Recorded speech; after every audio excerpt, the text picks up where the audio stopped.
What is going on YouTube? In today's video, I'm going to be sharing with you guys some advanced tips and tricks to make more money as a DoorDash and Uber Eats driver. I'm going to lay out the most important rules for selecting orders, show you guys an advanced multi-apping trick that I use to stay ahead of the game and increase my hourly rate, and share with you guys what you could do to spend less on gas as a delivery driver. I'm multi-apping. I'm here at a hotspot. I got Uber Eats, I got DoorDash, I got grubhub. Alright, so we got our first order here, $7, 5.6 miles. I could definitely get something better than that. We're declining it, although that's not a bad order. We got a $10 for 3.4. That's actually pretty solid. You know, Chick-fil-A takes forever, but we're actually going to go ahead and take that one. Today is Friday, so obviously, it's not always busy like this. Before we get into the advanced stuff, we're going to go over really quick the two most basic important factors of a good order first. Skip to the timestamp below if you already know this. Never accept anything less than $1 per mile. That should be your absolute minimum. And for busier markets and larger cities, you should try to aim for $1.75 per mile or higher, especially if you want to consistently hit $25 an hour. And the second golden rule is drop-off location. It needs to be dropping off in a location where you could receive another order.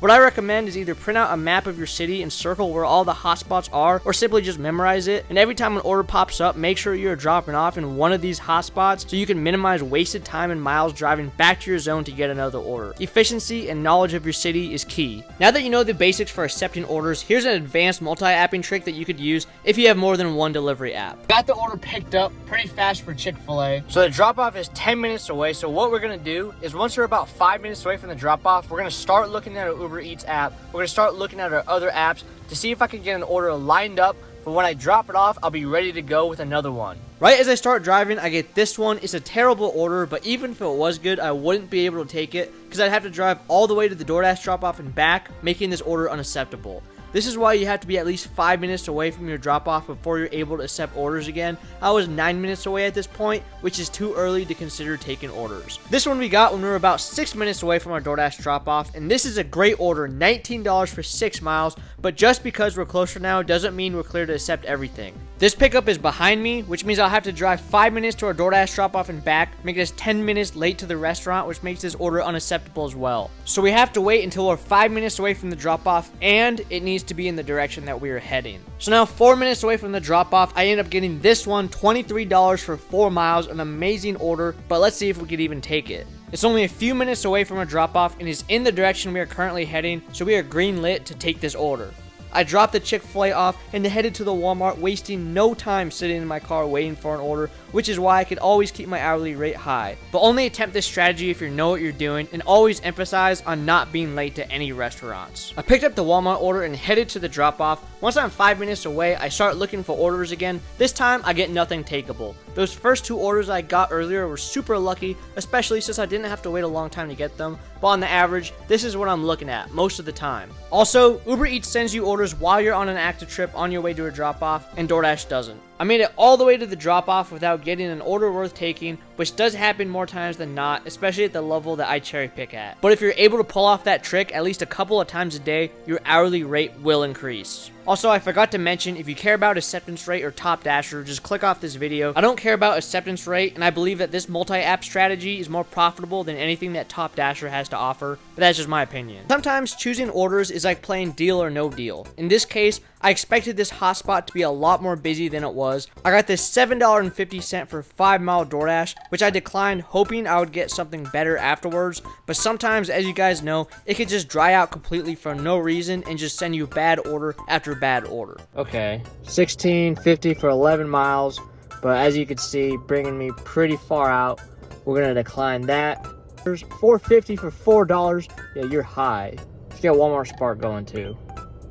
Alright, Walmart Spark is a little confused right now. $4 for 3 miles, you're high again. What is this? 11 for 9. Going all the way out there. We don't want to go out there. Too far out of my zone, so we're not going to do that one either.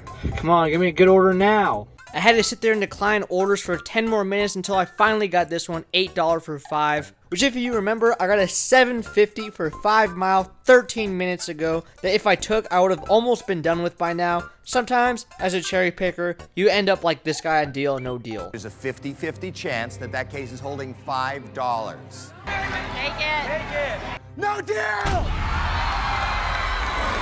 You're going home with $5. it happens. But when it's slow like that, I don't recommend taking terrible orders that aren't even profitable just to fill up your time. It's okay to lower your standards a little bit, say in the slower 2 to 5 p.m. hours before the dinner rush, but don't take a $3 for 5-mile order just because you're bored sitting in your car. And if it's really that slow, sometimes it's better just to take it as a sign to go home and stop delivering for the day. So this next topic is how to save on gas as a delivery driver, and what it really boils down to is efficiency. The number one factor that is going to affect your efficiency is where you live. If you can get orders from your house, you have a huge advantage over someone who has to drive 20 minutes, 30 minutes into the city to deliver in. Honestly, I would have to argue that the more and more you have to commute, the less and less worth it is, to a point where it might not even be worth it at all. When I very first started delivering, way back before I even moved there and started this channel, I used to drive over 45 minutes and 35 miles from where I lived in North Carolina to the nearest possible city that you could actually get an order in.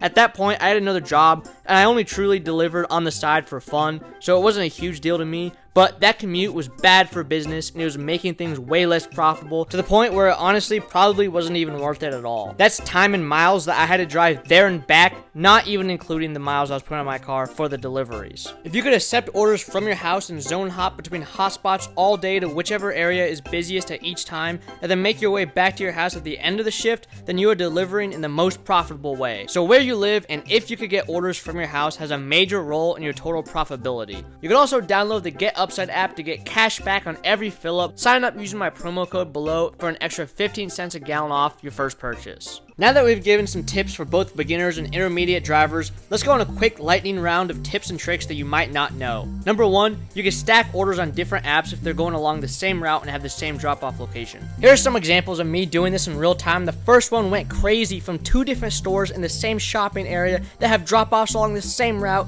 Here's a recent one that I did that's a little more simple, both going south on the main road. Number 2, if you accept an order from DoorDash and get a better one a couple of minutes later with Uber Eats, you can unassign the DoorDash and do the better one, just as long as you haven't held it for too long.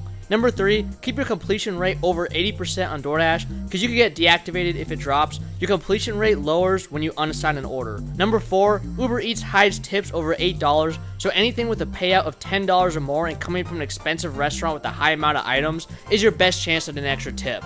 Number 5, work during the busiest time during the week, which is dinner shifts between 5 to 8 p.m. and weekends. Number 6, when doing late night deliveries, check the map to see which restaurants are still open. It will most likely be 24-hour McDonald's and Wendy's, and these late night hotspots will differ from the regular lunch and dinner hotspots. Number 7, it's better to find your own hotspots through personal experience and knowledge of market rather than following the hotspots that DoorDash shows you on the map. But if you're completely new to an area, it can be helpful until you start to learn your market more yourself. And number 8, download as many apps as you can to improve your chances of getting orders and being able to cherry pick the best ones, including grocery orders like Walmart, Spark, and Instacart that will really help your dollar per mile ratio. Check out this video to see every app that you should have at your disposal to truly max out your earning potential. Leave a like and subscribe if you enjoyed or learned something from the video, and we hope to see you in the next one.